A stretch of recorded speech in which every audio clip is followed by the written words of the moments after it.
For this update, let's begin with some historical and seasonal context. The gray bar represents the average monthly inventory from 1985 through 2024, with our seasonal peak in July and the valley coming in December.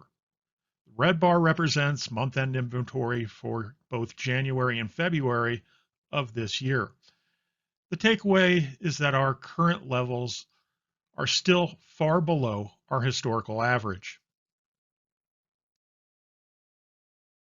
This chart represents February's inventory from 2006, just a little different perspective.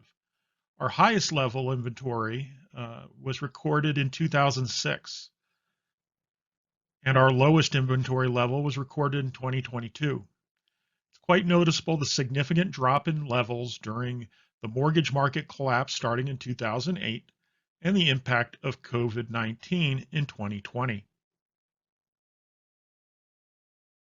For the week of March 26, 2025, inventory stands at 9,388 active residential listings.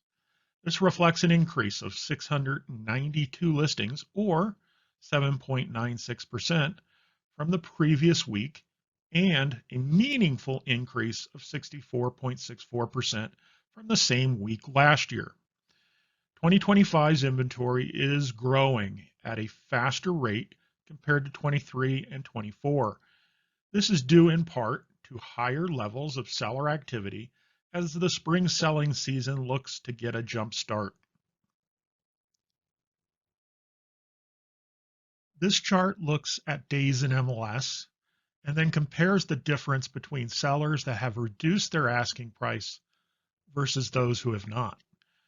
The current pool of homes for sale has averaged 76 days in the MLS, down from 78 days last week, but up from 71 days during the same week last year.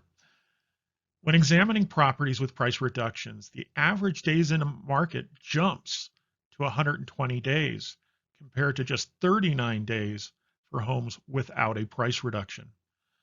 Of the homes listed for sale, 45.4% have lowered their asking price by an average of $44,684. The percentage of price reductions increased 0.2% from last week. Lastly, let's examine mortgage rates. The blue line represents the standard 30-year fixed rate mortgage. The red line is the FHA rate, with the gray line representing the 10-year Treasury bond yield. Two things. Rates over the last 30 days remain flat. Good news, they have been dropping since January's high of 7.26%.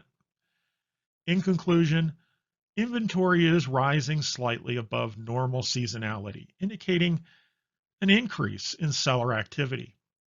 Price reductions are still a significant factor that sellers must be aware of, and highlighting the importance of pricing the home properly from the start. The good news is that the length of time a home remains active has been trending downward.